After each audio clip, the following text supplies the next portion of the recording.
What's up, everybody? Welcome to another episode of TK's Brew. I'm your host, DJ Kino, in the building.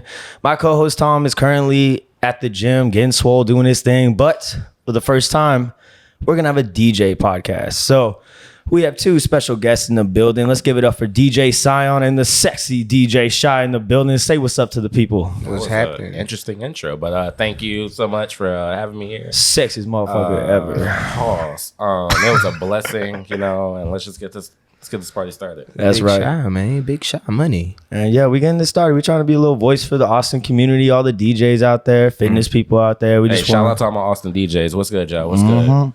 But Damn. We'll everybody. get them shout outs in. Yeah. Want to go on names? Got like 300. Way too many to count. But, Shit, sometimes I don't even know, man. I be getting lost. I know. But we're going to start with some just bios. Just tell us about you. I mean, I know you, Shy, you from St. Louis. Syon, you from my hood, Houston, Texas. Let's go. But tell me about you. Let's start with you, Syon. Tell us about your life. Tell us why you became a DJ. Tell us about everything. Oh, man, it's crazy. I try to keep it real short. But basically, when I was in Houston, I was playing football. I went to college to play football. And where I went to college at was in San Angelo. And that's kind of where I picked up DJing. So I didn't really start DJing in Houston. I DJed in San Angelo and shit. So after that, I started to travel, and then I got back to Houston. So, it's just real simple. I stopped playing football, and, I love music. So that's where I was at, man. That's what's up. Shy, what about you? From the St. Louis area, went up to Illinois State University to try and get a degree in little arts technology, and then I saw who did I see play? I saw Carnage, Gordo, who Oh yeah, you do love Gordo, Carnage, yeah. Like back when he was Carnage, like back in the Strap days, and then like I saw his show while he was on tour, and that honestly made me realize I wanted to be a DJ. And so I bought my first board. I was heavy on like the trap music at first, like all the hard trap and stuff. And then, like, the more I started listening to, like, open format, like Club Killers and, all that stuff, that made me realize that, like, there is so much more that you can do when it comes to being a DJ. So I decided to switch from being the trap DJ to being a open format DJ. And I had this company back home that took me under their wings, taught me how to be an open format DJ, taught me how to open up, taught me how to headline, taught me all the ins and outs of, like, how to work both in and outside the business. And then COVID hit, and that kind of like took my career for a pause. And then Same with all of us. exactly. Oh, man. I remember the first day. Oh man. Damn. Yeah. I was DJing too. I was in San Marcos. But we'll talk about that. Yeah. Keep going. Yeah. But once that hit, it kind of like put a pause because like everything was closed, and like once things started to open back up, I kind of felt like there was, how do I best put this? I felt like there was more goals that I wanted to accomplish. But I think in order for me to take that first step was to move somewhere with like a bigger nightlife. And so naturally you had, Las Vegas and Miami as like the top nightlife cities, but I felt like I wasn't necessarily ready for that. But everywhere I saw, they still had like Austin at like 9 or 10. And I found out about 6th Street. And so I just started following, DJs and venues and just, seeing what the nightlife was like. And then one day in like May 8th of 2021, I just took a big leap of faith and moved out here without knowing nobody. That's crazy. Fast forward a year and a half later, and it's one of the best decisions I ever made. Yeah, fast forward that time, and I saw this big goofy motherfucker pulling up to me at green light, just staring at me and shit. I'm like, who the fuck is this motherfucker? Nah, because when you this fucking goofy shirt and these dirty ass fucking forces. What the fuck? Hey, I'm gonna tell y'all about Shy's shoe game in the beginning. Oh my god. just skip that. That was Damn, what the fuck is this motherfucker? Hey, but See, look, but he up now. This man, That's my boy, man. This man DJing Greenlight. He DJing damn near everywhere on earth. Like, Hey, he got the second quickest turnaround other than Koyo. yeah. And I met them almost at the same time. Like, I ain't gonna lie, Koyo that man. Yeah, I just tried to, keep my head down and just kept working That's hard crazy, for what I man. wanted. And for Koya, everyone, that's sneaker politics up in there. Sneaker Right there. politics, Shout out, man. to Shout out my boy, man. 100. Yeah, Shout out my boy, man. I gotta give my boy a shout out, But this guy right here, when I first met him to where he's at now, he was really DJ shy, like really shy. Yeah. I remember that. Now you can't tell him shit. His ass. No, he be talking so much. Listen, I'm wholesome. Whatever they're telling me right now, it's fucking a lie. lie. Fucking toxic tank Toxic. built ass. So, you know, Yeah. we got light skin off brand Drake over here. I'm not feeling My bad. Hey, truce right Truce? now. Truce. I don't know, man. I am. Hey, all right. So for the audience, see, I mean, for the people who don't know Syon and Shy, I do know them, man. Like they are like the brothers, like a little Smart older guy. brother. They be going at it, and it's so funny. And I'll actually go into like what kind of like started this. So it was one time both me and him pulled up the parlor room by Jay Scheming. Yeah. Shout out my boy Jay Scheming. He was Shout out DJing. Jay. Yeah. And like he pulled up and I pulled up and I don't know what started it, but we ended up going back and forth to the point where Jay couldn't even like DJ anymore. He was like cracking like up. And it just kind of stuck with us that like we just go at it and then we'll take a shot and then we'll be cool. Yeah, y'all are funny as hell. Yeah, I said something about him, looking like Grimace Yo. in the Hamburglar. And I said I something like about him these rubbing hamburgers. his legs together. It might start a fire. I don't know what I said back then. But Yeah. You called him cinnamon stick once. yep, cinnamon stick. See, hey man, I remember they brought that shit out on a fucking one of the little signs for the bottles. And shit like that. Yes, I it was like, Scion's No, birth- yo, they did. I saw that. Yo, that was so funny. That was my idea. but it's okay though. We got a picture of him in Vegas. Oh no. Oh, we got plenty of pictures. Bro, we got so many Nice. pictures of each other. It's just like, For his birthday, that was Oh crazy, my bro. oh man. He became Nelly for his birthday. Oh, like yeah. he embodied Nelly, his St. Louis ass. But he the only person that constantly plays Nelly and Chingy. Oh, absolutely. Yeah, you do. the whole Nelly way. and Chingy all day. No I swear offense. to No God. offense. No offense to Nelly and Hey, Chingy. shout out to STL. You know, St. Louis is like, I love Nelly and Chingy. You gotta rep. I mean, you gotta rep your city. I mean, exactly. like, well, me. You It's know, not a bad thing. This is not a bad we thing. rep Houston. You know, we Yeah, rep y'all Houston be all the exactly. time. Houston. This It's is cool not a when bad they do thing. it. It's a problem when I do Speaking it. of- That's Hey. Memphis, motherfucker.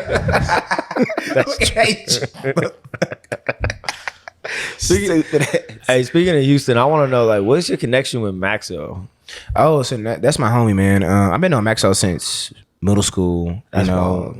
We've been, together as like a group since middle school, high school, and everything. So it's just like family ties, Yeah.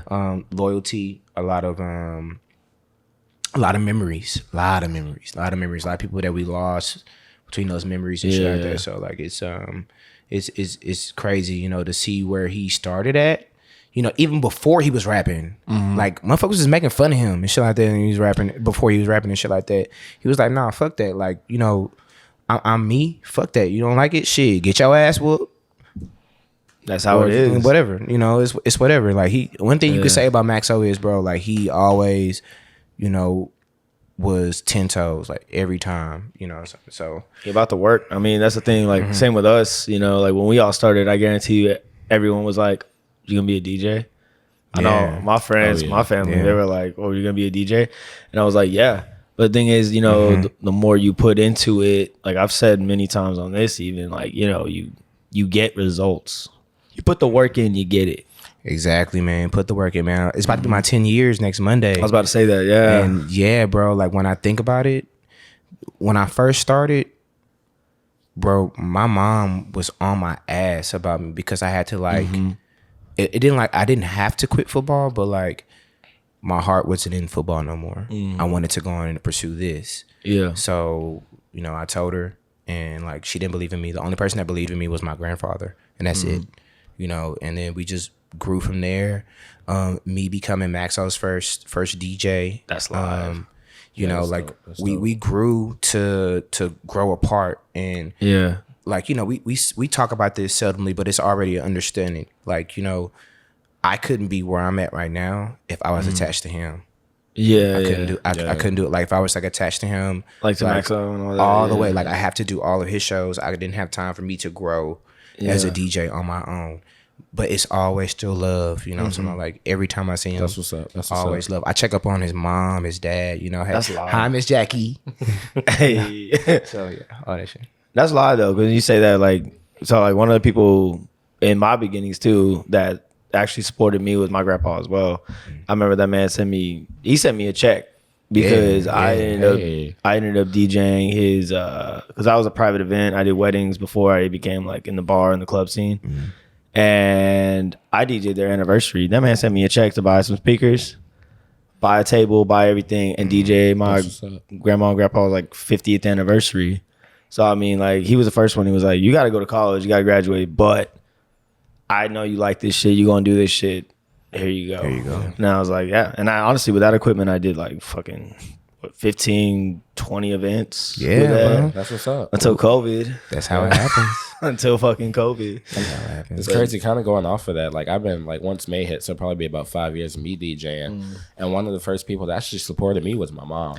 Yeah. So whenever I left that said company back home, I called her and I was just like, I don't know what to do, and she actually brought me my SX2 that I have right now. Oh, And so that was kind of like that leaping stone for me to get where I'm at now.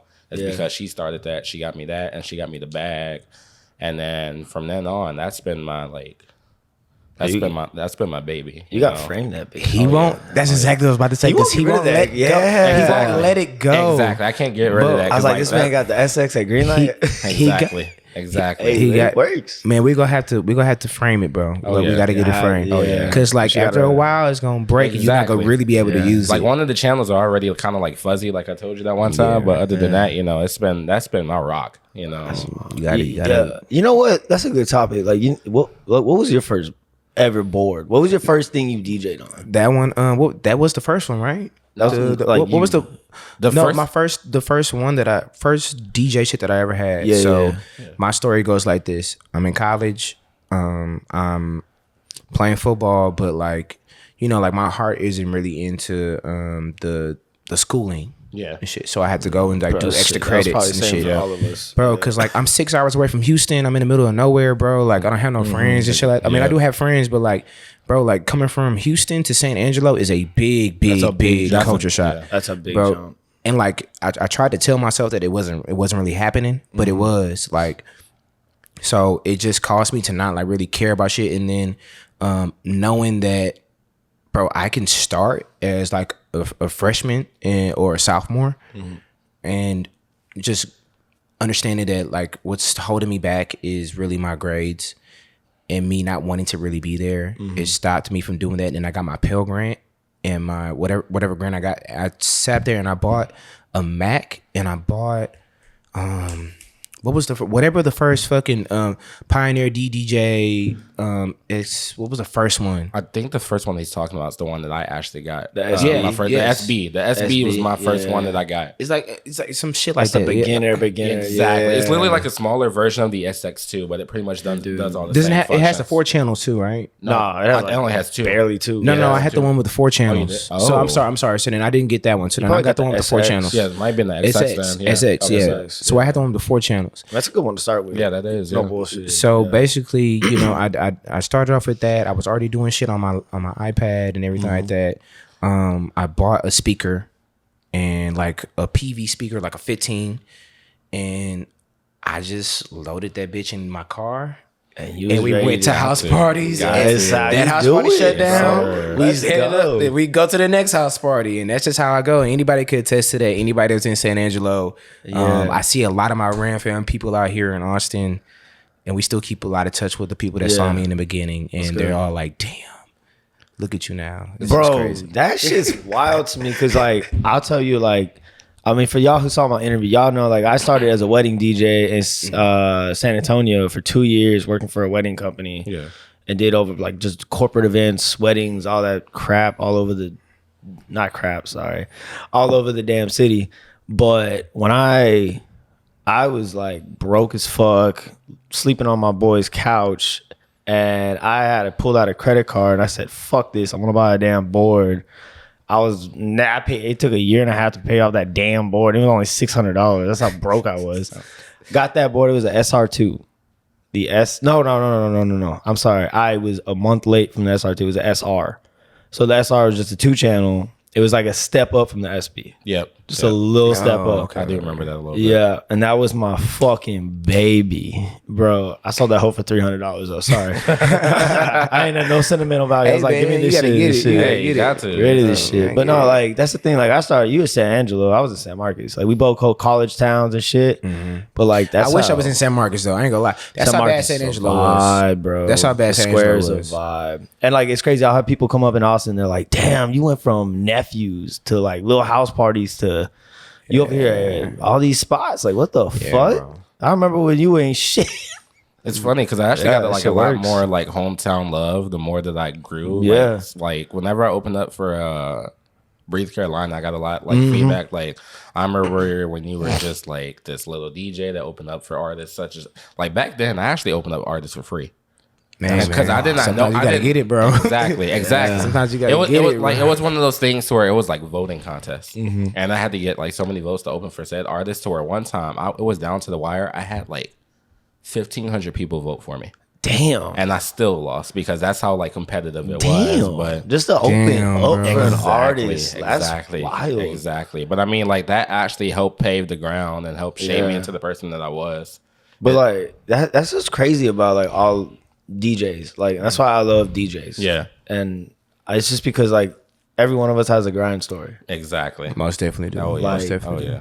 Unless like some people just make it, which is good for y'all. Like y'all didn't go through the struggle, but a lot of us just like started from absolutely nothing.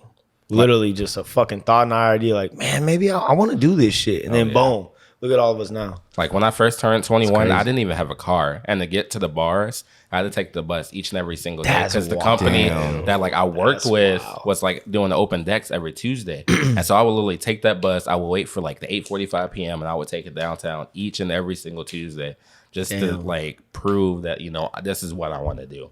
That's wild. But I mean, we love this shit. We love music. We love absolutely. I most definitely do. I'm not retiring from this shit, man. I don't want to Nah, tell people. nah. I mean, even if I gotta like play it in my crib, like of course I'll take less gigs, but That's a good question though. Like when is a good time you think to retire as a DJ? But like do you ever stop listening to music? no. That's a good point. Okay, so then every time I listen to music, I want to mix it. I want to like put it together. I want to Yeah.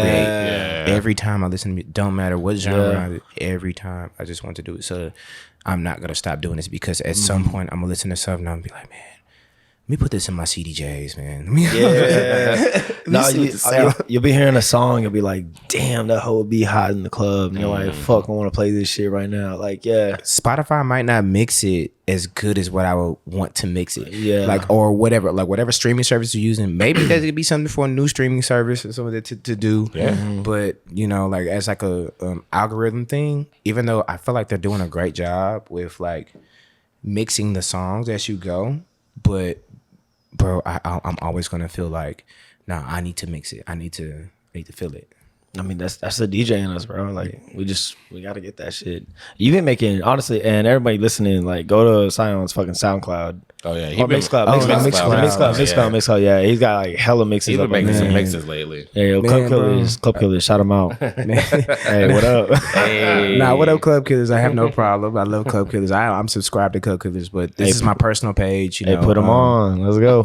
If they want me on, they want me on. But regardless, yeah. I love music. Like I said, I'm going to continue to do this with or without whatever, So Yeah, this is what it is. that's crazy. All right, so a question I have in this DJ community, and I know y'all are gonna go off on this one, is Okay. egos. Oh yeah. Yeah, so egos in, it doesn't matter what city you're in, where you're at in this country. Like if you're a DJ, not even just DJs. I mean, every big career, business. There's always these people, or just egos in general. It's just part of our lives. It's developed in our brains. But what do you guys think about when people are just like, just too egotistical in our careers as DJs? Like, what are the faults in all these? Want me to go? Yeah, go for it. I know it's I So I mean, first of all, what I do is when I think about this, I think about myself because sometimes, the messages that I get, the reaction that I get from some people, they kind of sometimes might feel like I could be like an egotistical person. Like Shy said something that really got to me, and then he corrected himself. Like he didn't really correct himself. He was like, when I thought about it, like no, So when he first met me, he was like, I walked up and you had yourself on the screen with your DJ name and shit like that. And I was like, I'm like, this why? motherfucker is like fucking. Why are there so many pictures of him right now? Like, what is going on? I was and the so funny confused. thing was, I didn't create it. Hey, yo, that's from, I remember that shit. Yeah, I remember that slide. I'm like, why is there pictures? Yeah, like, Keep like blinking, and I'm just like, what is going on right now? So I told so then when I got it, I didn't think about it like that. And then when he told me, I was like, damn, that really could come off like that. So then basically he thought about it the way I thought about it in the first part, which was like, bro, that's a great marketing scheme. You know how many DJs they see their logos and they don't know what the fuck they look like? Exactly. Bro, that's facts. There's big DJs now. I don't know who the fuck you don't know what they you look are. like. Bro, Yeah. don't think I'm disrespecting you, bro. Don't think that like or whatever. Like, I even probably jam you, bro. I promise you. I probably listen to your whole fucking catalog, and I could walk past you and don't know who the fuck you are. Sorry. It's true though. I mean, So- like, yeah, you just be seeing the logos up there all shiny and stuff, but yeah, they have no idea what they look like. Don't know who the fuck you are. Yeah. You know. So first of all, I think about it like that, and then second of all, you know, like with the ego shit, you know, it could be good and bad. Like, don't let your ego be toxic. Toxic. Believe in yourself. Yeah. Believe in yourself. See, but be that- like, my shit don't stink. Especially when you're on the fucking stage. When you're on the stage and you think that somebody's fucking better than you, you're probably not gonna be better than them. Facts. But there is a difference between confidence and ego. Oh yeah. And the thing is, in this game, Confidence is If what you're I'm saying. if you're not confident in this game, you're gonna die. Bro, you're not. You are. I mean, you are most definitely not gonna make it. You You're know? not. I mean, because like we're up there with what? I mean, we're used to it. Obviously, at this point, like we can go up on the stage with 1,000, maybe 5, 6, 7, 800 people like below us looking at us, and it's not even like we got no sweat. But like, Takes time to build up to that too. it does. Oh, absolutely. You got to think about like that was terrifying. I still get nervous to this day. Yeah. Like my first Friday when I played that green light, and I tell you I was terrified. Yeah. It was just like It's an intimidating room. exactly. But like over time, you just learn to grow more and more and more, and then Sorry, I didn't mean to cut you off. But, you know. No, I mean, I remember when you was garbage at the mic. oh, bro, I was horrible. Bro, at that. I was scared. I'm like, But you were just when you're on the nervous, mic, that's you it. gotta. Exactly. Like when you're Yeah. on the mic, you gotta like execute, and then I hang around this guy. And I'm just like, But Syon be on the mic bro, all the time. Syon be on Bro. the mic. But the thing is like he's really good at mic work. Yeah. Like when it comes to mic work, I'd like to see like I think he's good, really good. I think my homegirl, you know, IQ's really good on the mic. Shout out IQ. Shout out IQ, man. Shout But out like IQ. people She like a them, queen. like they will get the crowd. Like, and I'm just like, okay. Like one It of my works. favorite mic moments with this dude was when I pulled up on him at Swing.